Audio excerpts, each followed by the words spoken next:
안녕하세요.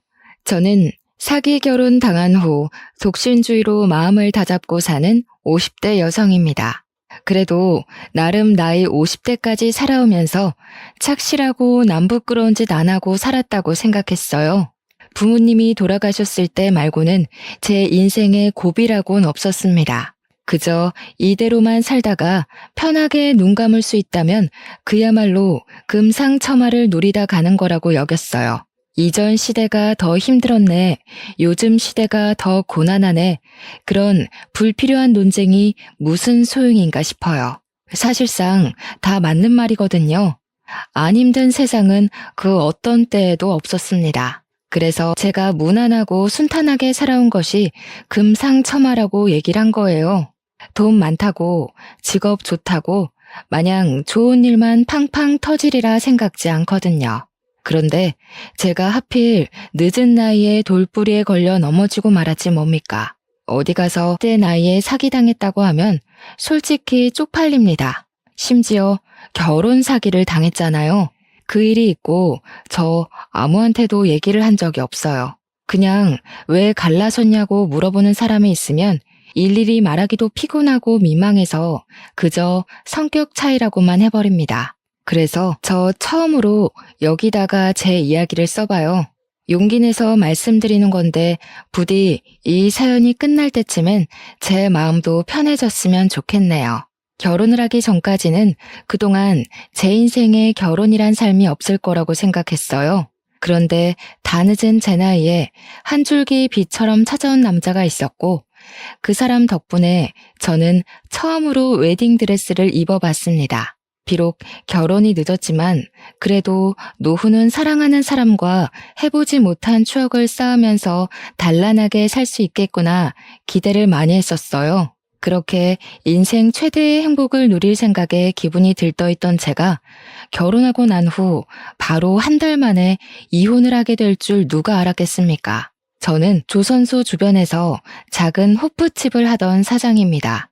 조선소 사람들이 퇴근하고 자주 찾는 가게라 매출이 잘 유지되는 편이었어요. 그곳이 오지랑 다름없는 곳이라서 젊은 사람들은 그저 집 일만 강제로 할 수밖에 없는 위치에 있었죠. 그렇다 보니 제 호프집은 저녁 시간에 많이 붐볐습니다. 거기서 남편을 만나 제 인생에 없을 줄 알았던 연애를 하게 된 거예요.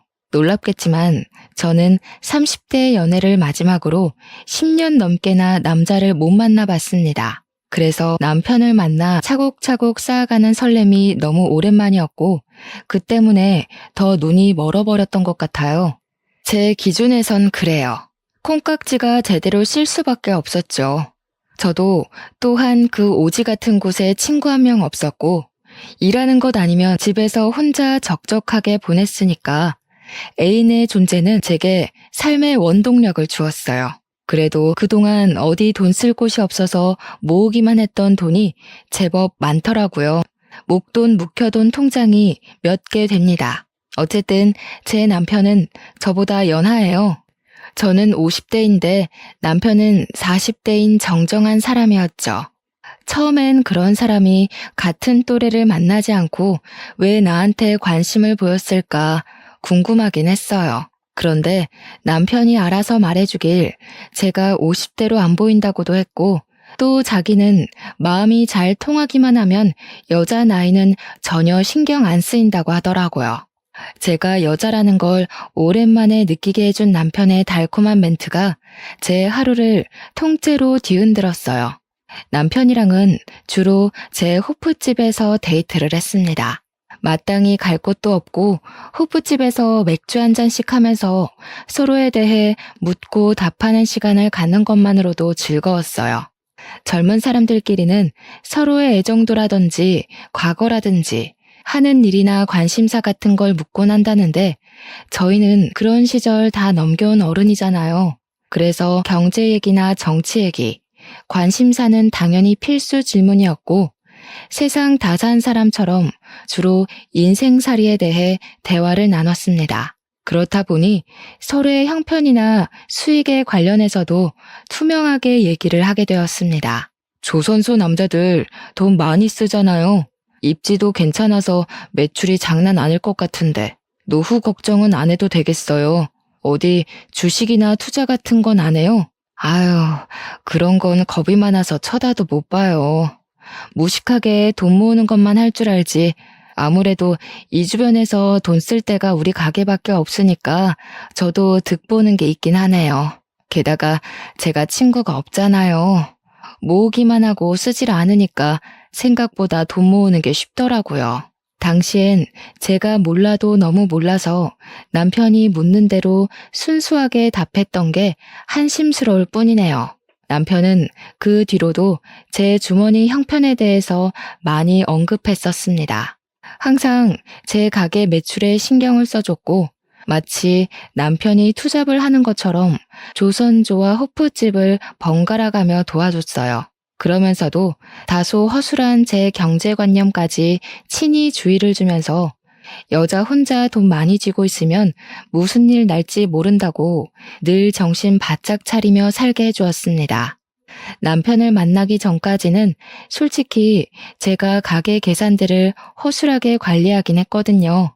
직원 안 쓰고 저 혼자 일을 하는 호프집이었다 보니 계산대를 비우고 여기저기 쏘다니는 경우가 많았어요.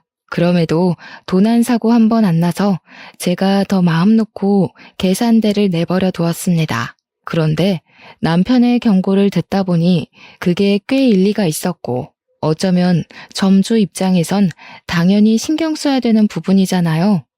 그동안 제가 사장으로서 잘해왔다기보단 늘 운이 따랐었기 때문에 범죄 사고 없이 끌고 왔다는 생각이 들었어요.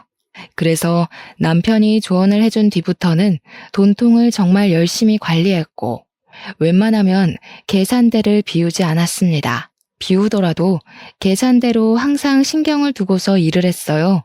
그러면 남편이 퇴근하고 호프집으로 출근하면서 항상 잘했다고 칭찬을 해줍니다. 때인 분들은 아실 거예요. 나이를 그렇게까지 먹으면서 사실 누구한테 칭찬을 해본 적은 있어도 칭찬을 받는 건 까마득하게 오래되었을 나이잖아요. 저도 마찬가지였습니다. 남편이 저더러 허투루 안 살고 돈 착실하게 모은 게 멋있다고 칭찬을 해줄 때도 많은 도파민이 분출되었어요. 노후 준비 다 되어 있고 자기 일 열심히 하고 예쁘기까지 한 여잔데 도대체 왜 여태 솔로였을까? 아무래도 나랑 만나라고 하늘이 점재해줬나 봐요. 저더러 선희 씨 남은 세월 든든하게 지켜주라고 선희 씨를 혼자 둔 것 같은데요. 그땐 정말 남편이 오로지 제 걱정뿐이라 생각하고만 있었습니다. 또 이건 이제야 말씀드리는 건데 남편한테는 이혼 경력이 있어요. 전처가 바람을 피우는 바람에 소송에서 갈라서게 되었다고 했습니다. 그런 상처를 가지고 있는 사람이라 그런지 한 번씩 저보고 전처랑 너무 다른 사람이라서 좋다고도 하더군요. 제 나이면 솔직히 초혼인 남자 만나기 힘들지 않습니까? 남편이 한 번 갔다 온 사람이라고 해서 그게 제 마음에 걸림돌이가 되지는 않았어요. 그때만 해도 제가 남편한테 너무 빠져 있었고 저를 정신 차리게 해줄 가족이라든지 친구라든지 아무것도 없는 상태였거든요. 친오빠가 하나 있긴 한데 다른 지역에 살다 보니까 솔직히 명절에 얼굴 보는 것도 힘들어요. 벌써 안 보고 산 지가 한 3년은 되었습니다. 가끔 오빠가 문자로 안부 남겨주는데 가족끼리의 소통이 끝이에요. 그래서 남편이 제게 정식으로 청혼을 해주었을 때 저는 그렇게 생각했어요. 제게 친구가 생겼다고. 함께 인생을 즐길 수 있는 가족이 나타났다고 말이죠. 단순할지도 모를 청혼이 제게는 그런 여러 가지의 의미를 심어주었습니다. 저는 남편의 그런 뜨거운 마음이 고마웠고 이제 그만 외롭지 않게 사랑받고 살고 싶어서 남편의 청혼을 한 번에 응답했던 겁니다. 남편의 시부모는 돌아가신 데다가 외동이라서 인사드릴 어른이 없다고 했어요. 저도 부모님은 일찍 돌아가셨고 오빠만 있으니까 오빠한테만 인사를 시켜주려고 했습니다. 아마 오빠가 놀랄 거예요. 연락 뜸하다가 갑자기 결혼을 한다고 하면요. 그래도 제가 혼자 지내는 걸 걱정한 오빠는 저의 결혼을 환영해 줄 거라고 믿었습니다. 그런데 문제는 남편이 오빠 만나는 것 자체를 곤란해 하더라고요. 저더러 그냥 양가 인사 없이 결혼하면 안 되겠냐고 하는 거 아니겠어요? 그래도 결혼은 제법 큰 행사인데 친오빠 모르게 한다는 건 좀 그렇지 않을까요? 나도 오빠랑 엄청 오랜만에 만나는 거라 어색하긴 매한가지예요. 하룻밤 자고 오는 것도 아니고 잠깐 인사만 하는 건데 안 되겠어요? 그 말도 맞긴 해요. 그런데 내 생각은 우리가 20, 30대도 아니고 사실상 일찍 결혼하고 일찍 애를 낳았다면 양가 부모 입장으로 살만한 나이잖아요. 충분히 저희 알아서 인생을 결정지을 수 있는 나이인데 젊은 애들처럼 귀찮은 절차는 밟을 필요가 없지 않나 싶어서요. 남편은 나이 핑계를 대면서 양가 인사는 생략해도 될 것 같다는 의견을 피력했어요. 남편 말도 100번 이해해서 생각해보면 그럴듯하더라고요. 단지 조금 서운하고 망설여졌던 건 저는 초혼이라 모든 게 다 새롭고 여기저기 축하를 받고 싶은데 남편은 저랑 두 번째 결혼이라 그런지 최대한 조용히 단출하게 식을 올리고 싶어 했습니다. 웬만하면 남편 의견을 존중해 주는데 이 문제만큼은 고민 많이 되었어요. 그래도 어쩌겠어요. 생각해보면 남편한테는 두 번째 결혼식이라서 주위 사람들에게 또다시 청첩장을 보내기가 민망할 거 아닙니까? 최대한 남편의 입장을 이해해 보려고 노력했고 시간이 가다 보니 정말로 이해가 되더군요. 그래서 저희는 필요한 사람들만 불러서 저희끼리 작게 식을 올리기로 결정했어요. 결혼식 하나 거창하게 안 한다고 저랑 남편의 사이가 달라지는 건 아니잖아요. 스몰 웨딩이라 하더라도 저는 웨딩드레스를 입을 거고 남편 손을 잡을 거고 남편과 부부가 될 거니까요. 필요한 사람들만 결혼식에 부른다고 하면 결국 저희 오빠한테도 결혼 사실을 알리긴 해야 되지 않습니까? 상견례 목적이 아닌 청첩장을 덜컥 보내야 하는 상황인데 막상 연락을 하려고 하니까 제가 하나 걱정되는 게 있더라고요. 저희 오빠 성격이 조금 불같다는 겁니다. 젊을 때 운동을 하던 사람이었던지라 힘쓰는 것에는 세상에 무서운 게 없는 사람이에요. 그리고 또 가까울수록 서로 지킬 건 지켜야 하는 사람이고 초면이더라도 예의 없는 건 못 참은 사람이죠. 항상 오빠가 제게 먼저 연락을 줬지 제가 하는 경우는 잘 없었거든요. 그런데 이번에는 제가 먼저 그것도 결혼 문제로 연락을 했는데요. 오빠한테 나 결혼한다고 문자만 살짝 넣었습니다. 역시 오빠한테 바로 전화가 오더라고요. 전화를 받은 오빠의 목소리는 한 톤 높아져 있었습니다. 한시도 흥분을 가라앉히지 않고 남편에 대해 궁금한 걸 마구마구 묻기 시작하더군요. 무엇보다 제가 결혼하는 게 오빠한테는 좀 많이 놀라운 소식인 것 같았어요. 오빠 입장에서도 결혼 같은 거 안 할 줄 알았던 여동생이 다 늦은 나이에 결혼을 한다니까 제법 놀란 듯 했어요. 결국 오빠는 결혼 전에 남편 만나기를 고집 부렸고 남편 안 보여주면 당장 찾아오겠다는 으름장 때문에 저는 결국 오빠 제안을 승낙할 수밖에 없었어요. 어차피 오빠가 찾아와 버리면 남편을 마주할 수밖에 없을 텐데 그렇게 만나는 것보다 정식으로 인사하는 자리가 낫잖아요. 이왕 이렇게 된 거 저도 오빠한테 남편을 보여주고 싶어서 어쩔 수 없이 이 사실을 남편한테 전달했습니다. 역시나 남편이 불편한 기색을 보이면서 표정을 어둡게 하더군요. 제가 멋대로 결정해서 미안하다고 했더니 어쩔 수 없다는 듯 알겠다고 허락해 줬습니다. 오빠가 혼자 우리가 있는 지역으로 내려와서 만나게 된 당일, 제 남편은 걱정했던 것보다 훨씬 더 오빠한테 잘 보였어요. 형님 하면서 살갑게 굴기도 했고 솔선수범 나서며 술잔도 사이좋게 기울였죠. 분위기가 좋게 시작해 좋게 끝나서 개인적으로 많이 안심을 했었습니다. 그런데 좋은 게 좋은 것이 아니었더라고요. 당시 그 자리에서는 별로 문제가 없었는데 기분 좋게 자리를 파하고 나서부터 그때 만남은 진짜 모습이 아니었다는 걸 알았어요. 남편은 그저 무사히 자리를 마무리해서 다행이라고 생각했는데 오빠는 전혀 아니었던 거죠. 다음날 제게 전화가 온 오빠한테서 정말 황당한 얘기를 들었습니다. 너 저 사람이랑 꼭 결혼해야겠어? 제대로 알아본 거 맞지? 아무래도 분위기가 수상해서 그래. 혹시 저 사람 이혼한 거 맞냐? 당연하지. 무슨 질문이 그래. 오빠, 그 사람 겨우 몇 시간 봤잖아. 뭘 얼마나 안다고 사람한테 수상하다는 말을 하냐? 듣는 내 생각도 좀 하지. 아니, 여자 손길에 길들여진 느낌이 들어서 입고 온 셔츠 각도 그렇고 손수건 챙겨 다니는 것도 그렇고 별걸 다 의심한다. 원래 깔끔한 사람이야. 나 오빠한테 결혼 허락받으려고 그 사람 소개해준 거 아니야. 우리 이미 결혼하기로 약속했고 날짜까지 잡았어. 나도 나이 먹은 어른이니까 이제부턴 내가 알아서 할게. 당시만 해도 저는 오빠가 남편에 대해 괜히 예민하게 돌려 생각한다고 봤어요. 세상에 완벽한 사람이 어딨겠어요?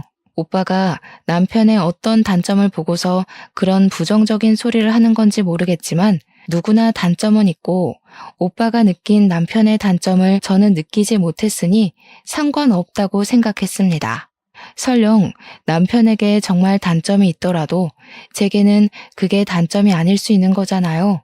나이를 먹으니까 남의 조언 듣는 것도 쉽지가 않더라고요.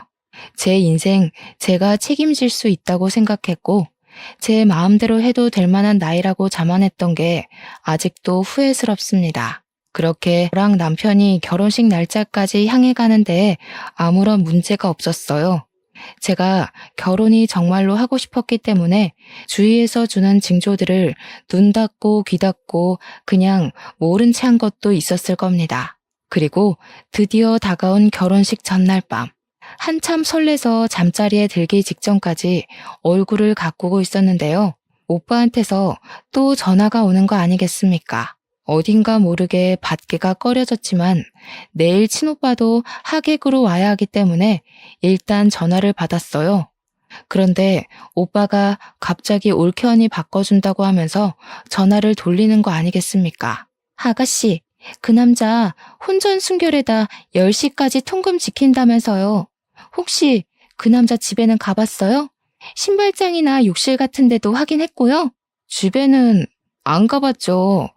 조선소에서는 우리 집이 더 가깝고 우리 집에서 만나면 되니까요. 그리고 워낙 철저하고 계획을 잘 지키는 사람이라서 11시 취침 시간을 꼭 지키는 사람이거든요. 그런 사생활도 존중 안 해주고 어떻게 결혼하겠어요?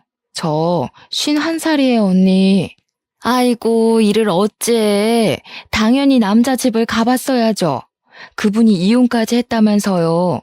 보통 그러면 전처가 드나드는 흔적이 남아있을 수도 있어요. 내일 당장 결혼하는 사람한테 이런 소리 하기 미안한데 이혼남은 사전조사를 꼼꼼하게 해야 돼요. 저 지금 기분 나쁘려고 하거든요. 미안한 거 알면 그런 무례한 소리를 하지 마세요. 제 신랑이 그렇게 마음에 안 드시면 그냥 내일 오지 말던가요.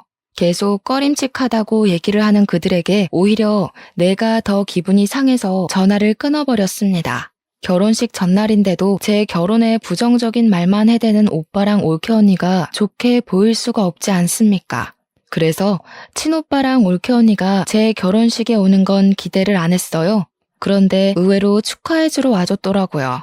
저는 그렇게 결혼식을 올렸고 하객들에게 감사 인사를 전한 뒤 신혼여행을 떠났습니다. 신혼여행은 남편의 추천으로 몰디브로 갔어요. 날 밝은 시간부터 어둑해질 때까지 정말 즐겁게 놀았습니다. 그리고 야밤이 되었을 때 이제 그만 호텔방으로 돌아가려고 했는데 남편이 갑자기 보기 좋은 전망대가 하나 있다고 거기 들렸다가 돌아가자는 겁니다. 저희가 같이 계획한 코스에는 없는 장소라서 그냥 남편만 믿고 따라갔어요. 남편이 향하는 곳은 인적이 정말로 드문 곳이었습니다. 남편 말로는 그곳이 전망대로 유명한 곳이었는데 사고가 나서 장기적으로 문을 닫고 있다가 폐쇄가 된 곳이라고 했어요. 그래서 그런지 가로등도 설치가 안 되어 있더라고요. 조금 무서웠는데 남편이 도착했다는 곳에서 걸음을 멈추자 엄청난 야경을 한눈에 볼 수 있었습니다. 우리나라 야경도 전망 좋은 곳에서 보면 참 예쁘던데 몰디브는 또 몰디브만의 느낌이 살아서 예쁘더라고요.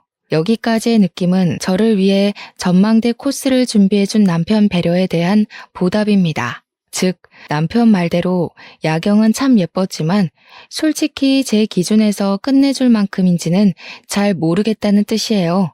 하지만 그것 또한 저와 남편이 다른 점이라고 생각하고 남편의 감성을 이해해주며 호응을 보였어요. 그때 남편이 커피 좀 사오겠다며 기다리고 있으라 하더군요.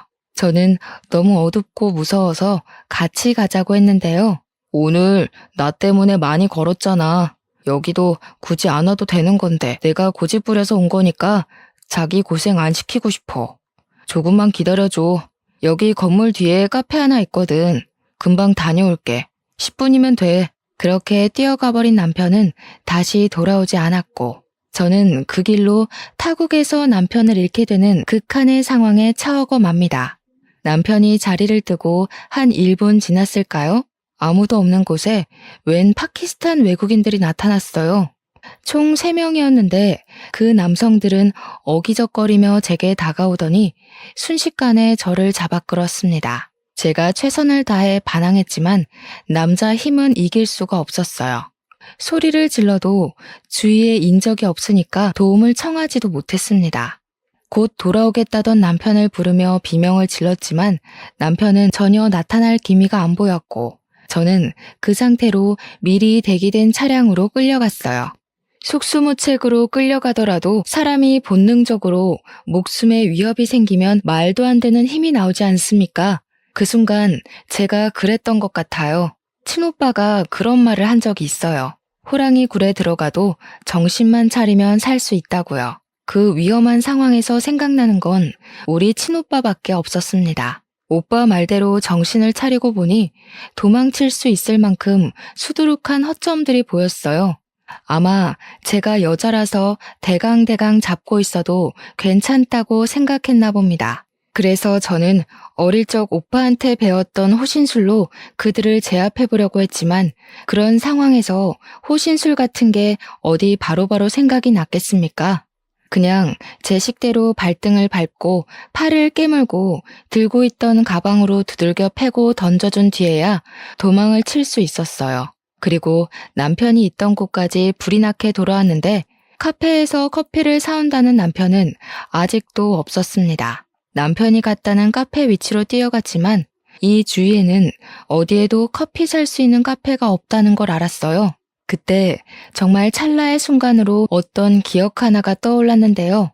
호프집에서 조선소 직원들이 술에 취해 대화하는 걸 어쩔 수 없이 들은 적이 있었습니다. 내용이 동남아로 여자 팔아넘기는 브로커 역할을 하면 큰 돈을 한꺼번에 만질 수 있다면서 조선소 일하기 피곤한데 어디 여자 하나 잡아서 갖다 팔아버릴까 하는 소리들이었어요. 그날 하필 테이블도 거기밖에 없어서 좀 겁나더라고요.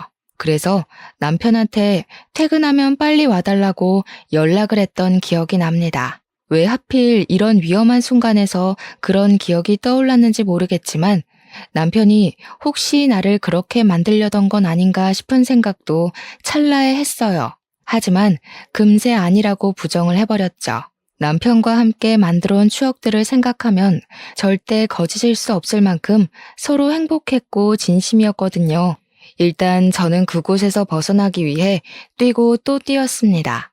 올 때는 남편이랑 같이 있어서 분위기 있고 좋던 거리가 순식간에 공포로 뒤덮인 순간이었어요. 학교 다닐 때 체력 검사 시간에 뛰어본 것 말고는 달린 기억이 없던 저는 죽을 듯이 뛰어서 그 외국인으로부터 벗어날 수 있었고 드디어 인적 보이는 곳에 가 전화를 걸 수 있었습니다. 그런데 남편 전화번호가 갑자기 생각 안 나더라고요. 그래서 오빠한테 전화를 걸었어요. 오빠는 제가 미운 말을 해도 하나밖에 없는 가족이라고 항상 저를 걱정하고 챙겨주는 사람이에요. 역시나 제 전화라면 컬러링도 안 가서 신호음이 끊기게 해주었죠. 제가 남편을 잃어버렸다고 좀 전까지 있었던 상황을 설명했더니 오빠가 바로 언성을 높였습니다. 어쩐지 그 새끼 수상하다 했어. 분명 그 새끼가 꾸민 짓일 거야. 진작에 사고 날 거라고 생각은 했는데 미치지 않고서야 이런 식으로 일을 벌인다고? 그 새끼 잡히면 내가 아주 그냥 일단 지금 바로 출발할 테니까 가까운 경찰서 가 있어. 여기가 어디 먼 거리의 한국 지역도 아니고 무려 하루가 걸리는 거리를 날아와야 하는 몰디브인데 다짜고짜 당장 오겠다는 오빠를 말리려고 했습니다. 그렇지만 제가 아까 외국인 남성들한테서 벗어나느라 가방을 냅다 던져주고 오는 바람에 자기인 돈이 없어서 오빠가 필요했어요. 그래서 저는 물어물어 경찰서를 찾았고 양해를 구해 거기서 친오빠에게 주소 문자를 남겼습니다. 친오빠는 하루가 지난 뒤에야 제가 있는 경찰서까지 도착을 했고 올케 언니는 애 때문에 같이 동행하지 못했다고 했어요.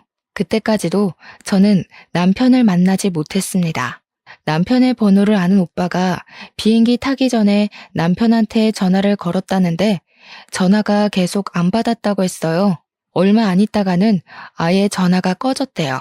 아무래도 지금 벌어진 모든 상황이 고의적인 게 맞는다고 생각한 오빠는 제 남편이 사기꾼 같다는 의심에 확신을 더했습니다.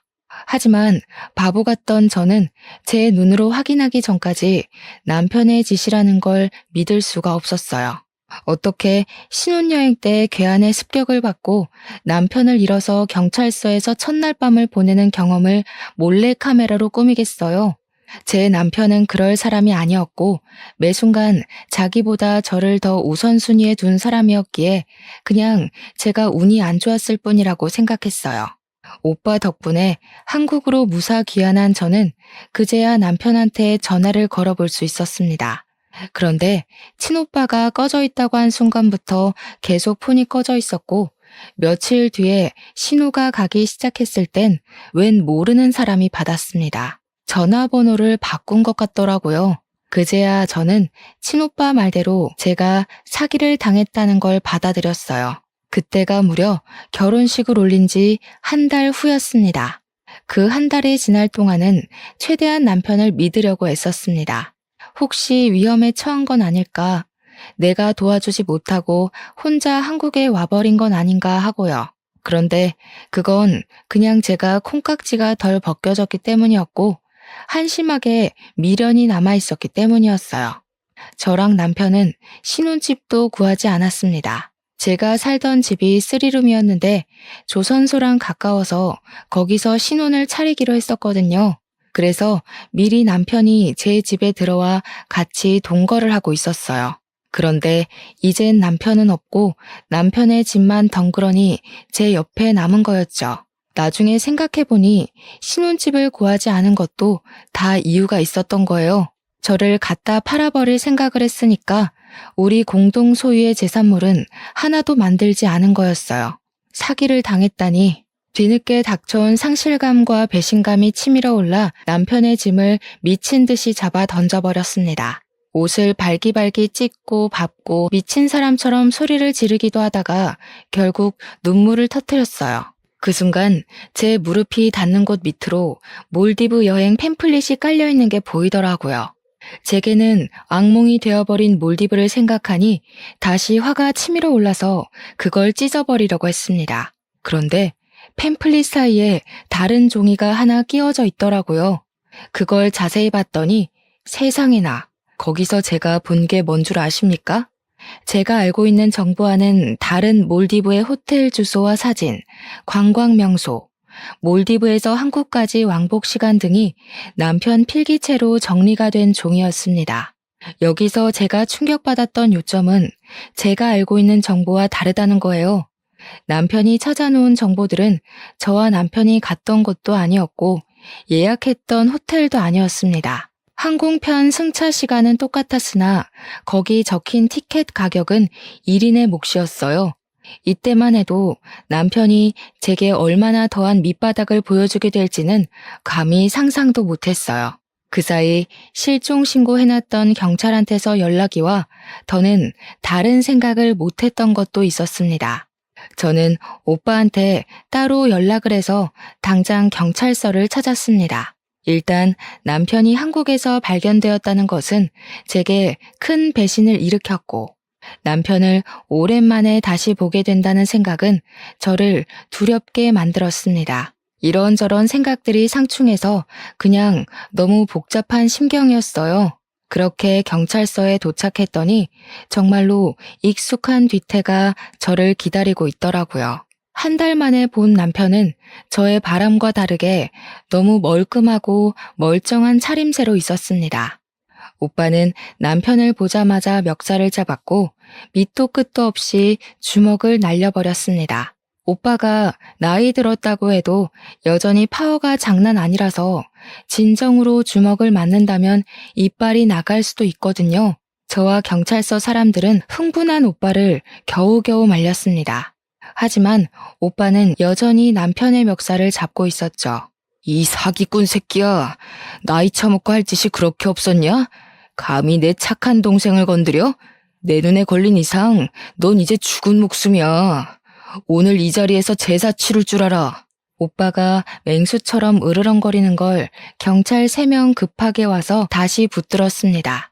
우리 오빠가 체격이 좀 좋은데다가 저랑은 6살 차이가 나는데요.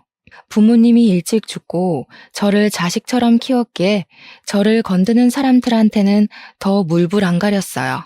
오빠가 한번 화나면 스스로 화가 풀릴 때까지 아무도 말릴 수가 없지만 이제는 말리고 싶지도 않았습니다. 그건 그렇고 저도 남편한테 가서 대체 이게 어떻게 된 거냐고 소리를 빽 질렀어요. 사기꾼 놈이 뭐라고 짓거리나 들어보고 싶었습니다. 한 달 만에 나타난 사람이 때깔 한번 좋다. 몰디브에 나 갖다 팔고 돈 받을 계획이었어. 처음부터 그럴 목적으로 나한테 접근했던 거냐? 내가 그때 얼마나 무서웠는지 알아? 나 죽을 뻔했다고. 진짜로 당신이 다 꾸민 짓인 거야? 당신 사기꾼이었어? 대체 왜? 남편은 그저 묵묵부답으로 일관하며 이 상황이 짜증난다는 표정만 하고 있었습니다. 제가 알던 다정한 남편과는 분위기부터가 완전히 달라서 저는 이미 거기서부터 충격을 먹어버렸어요. 남편이 입을 열고 변명이라도 할 때까지 계속 원망하면서 멱살을 잡고 똑바로 말해보라며 소리를 쳤습니다. 그런데 제가 따져야 될 건 당장 그 문제가 아니더라고요. 남편의 옷이 구겨질 만큼 멱살에 힘을 주고 있는데 그 순간 저를 밀쳐내며 제 남편 앞을 가로막는 여자가 있었습니다. 처음 보는 그 여자가 하는 말 때문에 제 일은 단순 사기 결혼으로만 끝낼 수 없단 걸 알았어요. 내 남편한테 뭐 하는 짓이야? 다 늙은 아줌마가 더럽게 힘만 세가지고 이러다 상처나면 다 상해죄로 신고해버릴 줄 알아? 남편이라뇨? 이게 무슨 소린가 싶어서 할 말을 잃고 있었는데 알고 보니 기가 막히게도 이 여자가 남편의 전처라는 거 아니겠습니까? 전처가 있다는 사실은 이미 알고 있었어요. 남편이 이혼 경력 있다고 솔직하게 말해주었으니까요. 그런데 제가 궁금한 건 이미 갈라선 전처가 왜 갑자기 나타났고 왜 우리 일에 나서서 이러고 있냐는 거예요. 또 경찰서까진 어떻게 찾아왔는지도 궁금했습니다. 어처구니가 없어서 저는 전처를 더 자극했고 그러니 제가 궁금했던 걸 쉽게 알 수 있었어요. 그러니까 이 미친 사기꾼이 전처랑 위장 이혼을 한 거더라고요. 전처가 바람을 피워서 갈라섰다는 남편의 말은 거짓말이었다는 겁니다. 둘이 위장 이혼을 한 이유가 신도시 아파트 당첨 확률을 높이기 위해서였다고 해요. 무주택 자격을 맞추기 위해 위장 이혼이란 방법을 택했고 전처가 청약 당첨이 되길 기다리는 동안 남편이란 새끼는 바깥을 나돌며 돈이 되는 다른 수단을 찾고 다녔던 겁니다. 그러면서 조선소를 전전하던 중에 저를 발견했고 조선소에 취직해 제게 접근을 했다네요. 처음에는 저를 어디다 팔 생각은 못했대요. 그냥 제 돈을 훔칠 생각이었다고만 했습니다. 그런데 제가 지난번 브로커 얘기를 하는 테이블 때문에 무서우니까 남편한테 퇴근하면 바로 오라고 한 적 있었다고 했잖아요. 그 얘기를 듣고 저를 팔 생각을 했다는 거 아니겠습니까? 그래서 남편이 저랑 혼인신고는 안 하고 결혼식만 올렸던 거고 일부러 사람도 초청 안 했고 다음날 해외에다 돈 받고 팔아버린 거래요. 이렇게까지 자세히 들을 수 있었던 건 전처의 행동을 수상쩍게 생각한 형사가 그 자리에서 바로 조사를 들어갔기 때문이었습니다. 그래서 저를 팔아 받은 돈이 얼마냐 했더니 3천만 원이래요. 그런데 제가 도망을 치는 바람에 남편은 졸지에 돈만 떼먹은 도둑놈이 되어서 한국 귀환하자마자 도망자 신세로 돌아다녔다 했습니다. 사채한테 쫓기는 사람은 봤어도 외국인 집단에게 쫓기는 사람은 또 처음 봤네요. 아주 이 부부 사기꾼들한테 콩밥을 처먹일 수 있다면 무슨 짓을 다 하겠다고 경찰에게 부탁을 했습니다. 제발 씨알도 빼먹지 말고 다 밝혀내달라고 했죠. 그런데 말입니다. 경찰한테 조사받은 그들을 지켜보면서 뭐 하나 의아한 점이 있더라고요. 몰디브를 간 건 저와 남편인데 경찰이 남편뿐만 아니라 전처까지도 몰디브에 있었던 알리바이를 묻더라고요. 왜 방향이 그렇게 흘러가지 싶어서 물어봤더니 글쎄 이 전처도 저랑 남편이 신혼여행 떠나는 날 같은 비행기를 탔다는 거 아니겠습니까? 그 순간 경찰서 오기 전 집에서 봤던 남편 필기들이 떠올랐어요. 그러니까 남편은 당시 저랑 신혼여행을 간 게 아니라 저를 갖다 팔고서 바로 자기 와이프랑 해외여행을 즐긴 셈이었던 거죠. 남편이 단 한순간도 저를 사랑한 적이 없었다고 해도 사기를 친 걸로 모자라 저를 기만했다고 생각하니까 이거 그냥 앉아있을 수 없겠더라고요. 그런 상황에서 전처가 제게 퍼붓는 악의적인 말은 제가 들고 일어날 수 있도록 힘을 주었습니다. 결국 아무도 피해를 안 본 거니까 우린 잘못 없는 거 아닌가요? 이 아줌마가 그냥 얌전히 팔려갔으면 저희도 벌받아 마땅하겠죠. 그런데 이 아줌마 멀쩡하게 살아있잖아요. 늙어서 비싸지도 않는 거 겨우 사람들 설득해서 보냈더니 도대체 어떻게 빠져나온 건진 모르겠지만 전처는 멍청하게도 경찰서가 어떤 곳인지 잘 모르는 듯 합니다. 그렇지 않고서야 정말로 자기 남편을 위한다면 그렇게 자기 죄를 알아서 자백하고 있을 순 없겠죠.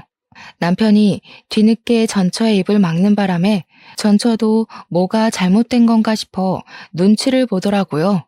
저는 그렇게 주위 눈치를 보는 전처의 머리채를 잡고 반대 손으로 따귀를 날렸습니다. 너희들 수준 떨어지는 짓은 우리나라 법이 알아서 처리해 줄 거니까 상관없는데 나보다 더 자글자글한 년한테 아줌마 소리 듣는 건 좀 거슬려서 말이야.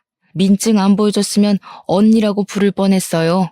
혹시 애를 낳아서 이렇게 폭삭 사가버렸나? 아, 애 없죠? 차라리 애 때문에 세월 맞았다고 하는 게 덜 쪽팔리겠네. 오빠는 행패를 너무 심하게 부려서 경찰서 밖으로 쫓겨났는데 그 상황에서 저 혼자 그들을 대응하고 있느라 솔직히 좀 겁나는 것도 있었습니다. 그럼에도 이 연놈들을 망가뜨리고 싶다는 일념 하나로 버티고 있었어요. 제가 전처의 뺨을 날려버리니까 저를 쳐다도 안 보던 남편이 눈에 쌍심지를 켜고 제게 소리를 쳤습니다. 이 여자가 감히 누굴 때려? 미쳤어? 늙으려면 곱게 늙을 것이지 개념이 없냐? 그렇게 억울하고 분하면 내가 던진 미끼에 걸리지를 말았어야지. 당신이 무능해서 속아 넘어간 걸 이제 와서 누구한테 화풀이야? 아, 이제 들으니까 확실히 단념하게 되더라고요. 저는 남편한테 그저 갖다 팔아야 되는 물건뿐이었던 거예요. 더 참지 못한 저는 남편을 차버렸어요. 우리 오빠가 체격이 좋다고 했잖아요. 왕년에 레슬링 선수로 뛰었고 한때 관장도 했던 사람입니다. 제가 한창 젊을 때는 오빠한테 한 번씩 운동을 배웠는데요. 그때만큼은 아니지만 젊을 때 미리 몸을 만들어놔서 아줌마 나이가 되었어도 운동신경 하나는 좋았습니다. 그러니 고작 여자 발차기 한 방에 남편이 구부러졌겠죠. 그리고 그때 제게 또 덤벼드는 전처의 머리를 잡았어요. 그러자 전처가 그대로 넘어져 버리더군요. 그리고 저는 손을 털며 한마디 해주었죠. 궁상 맞은 네 남편 끼고 살려면 그쪽 꼴 간수도 잘해야겠어. 저 사기꾼이 나더러 뭘 아는지 알아? 자기는 뱃살 흘러내리고 팔뚝 처지는 여자 구역질 난다고 전에 만난 여자가 딱 그런 몸인데 매일 보긴 힘들었다고 하더라. 아무래도 그쪽 얘기 같은데 딴 데 안 팔려가려면 몸 관리 좀 해. 제가 발끝으로 전처 뱃살을 건드리고 팔뚝을 툭툭 밀자 얼굴 붉어진 전처가 남편을 확 째려봤습니다. 남편은 아니라고 모함이라고 소리쳤는데요. 그래도 팔은 안으로 굽는 건지 전처가 남편의 변명을 믿어주더라고요. 그러면서 제게 쭈글탱이 할망구라고 역정을 냈습니다. 그래서 그쪽은 쭈글탱이 할망구보다 더 할망구 같은 몸뚱어리를 달고 있나? 민낯이 아주 검버섯 투성이네. 사는 게 많이 쪼들리나 봐. 요즘 세상엔 여자가 그쪽처럼 무능하면 폐기물 소리 들어요. 그리고 지금 내 남편하고 감쌀 때가 아니에요. 이제 둘 다 산거지 될 것 같은데 어떡한데? 아이고 애쓴다 애써. 그러면 자기가 장난감 주제였다는 게 좀 위안되나 봐? 어떻게든 우리 남편 뺏고 싶어서 발악하는 것 같은데 꿈도 크시네요. 장난인 줄 아나 보네. 법률상 그쪽들은 이혼 상태 아닌가? 나랑은 사실혼 관계인데 그럼 그쪽은 그냥 불륜녀 꼴 아니겠니? 소송이 되겠지? 너 사랑하는 남편도 소송당해서 위자료 물게 생겼는데 어쩌냐? 게다가 브로커즈까지 자처했잖아. 처벌까지 받겠다? 그래도 저 사기꾼 새끼가 알거지라서 재산 분할은 안 되겠네. 그 정도는 내가 주는 팁이라고 생각해. 제 말에 번뜩 정신 차린 건 전처보다는 남편이었습니다. 남편이 순식간에 순한 표정으로 돌변하더니 전처를 밀치고 제 앞에 무릎을 꿇었어요. 나 진짜 당신한테 진심이었어. 저 여자가 시켜서 어쩔 수 없이 한 거야. 나 그냥 당신이랑 결혼하면 안 될까? 아니지. 우리 아직 혼인 관계잖아. 저 여자랑은 이혼한 상태니까 그냥 갖다 버리면 그만이야. 내가 실수했어. 한 번만 용서해줘, 어? 아, 예. 그런 사람이 아까 전까지 전현 뒤에 숨어서 잘도 모른 척 하세요? 계속 그렇게 비굴하세요. 죽을 때까지 돈에 쫓기다가 눈 감는 게 어떤 기분인지 즐기면서 평생 후회했으면 좋겠네요. 남편이 찌질하게 전처 탓으로 돌리기 시작하자 충격받은 전처가 남편한테 따지기 시작했고 그때부턴 둘만의 불파티였습니다. 저는 경찰서에 있는 김에 소송장들을 써서 바로 제출했고 그 둘이서 파티를 즐기라고 하고 나와버렸어요. 오빠가 어떻게 됐냐고 묻는 소리에 제가 차근차근 잘 처리하고 나왔다고 안심시켜 주었습니다. 그리곤 오빠한테 사과를 했어요. 남자의 눈이 멀어서 가족의 조언을 무시했던 건 명백히 제 잘못이고 제가 못났던 부분인 걸 인정하니까요. 오빠는 그저 괜찮다고만 해주었습니다. 그리고 저더러 조선소 주변은 위험하니까 이제 그만 서울로 오라고 하더군요. 그래서 현재는 서울 부동산을 알아보고 있는 중이에요. 호프집 말고 다른 가게를 해볼까 싶거든요. 저희 올케 언니가 희한하게 칼국수를 기가 막히게 잘해요. 올케 언니 만날 때마다 얻어먹고 오는데 아무래도 장사 마인드 때문인지 이걸로 돈을 벌어보고 싶더라고요. 올케 언니한테 물어보니까 다행히 언니가 긍정적인 답변을 주었습니다. 이번 일로 인해서 오빠 식구들을 오랜만에 보게 되었는데 살다 보니 정말 가족이 최고더라고요. 아마 앞으로 남은 생은 서로에게 노력하고 존중하면서 가깝게 지내도록 노력하지 않을까 싶어요. 제 인생에 결혼이란 순간이 있었나 싶을 만큼 스쳐가듯 지나간 경험이었지만 그래도 한 번쯤 웨딩드레스를 입었던 기억이 있는 건 나쁘지 않더라고요. 지금도 저희 집에는 저 혼자 나온 웨딩 사진을 액자로 만들어서 세워뒀어요. 그리고 앞으로는 아마 가족들이랑만 지낼 것 같아요. 다 늦은 나이에 무슨 남자를 만나겠어요. 이 나이 되니까 그냥 다 피곤하고 혼자서 하고 싶은 일 하며 사는 게 편한 것 같더라고요. 제가 좋아하는 사람들만 끼고서 말이죠. 이렇게 독신으로 사는 것도 어쩌면 자유로울 수 있는 혜택이라고 생각합니다. 결혼은 의무도 아니고 막중한 책임감이 없다면 실패 확률도 크잖아요. 어디 내놓기 부끄러운 제 사연 잘 들어주셨나요? 저는 여기를 시작이자 마지막으로 그만 이날의 일들을 내다 버리려고 해요. 긴 글 듣느라 고생 많으셨습니다. 늘 만수무강하세요. 끝까지 들어주셔서 감사해요.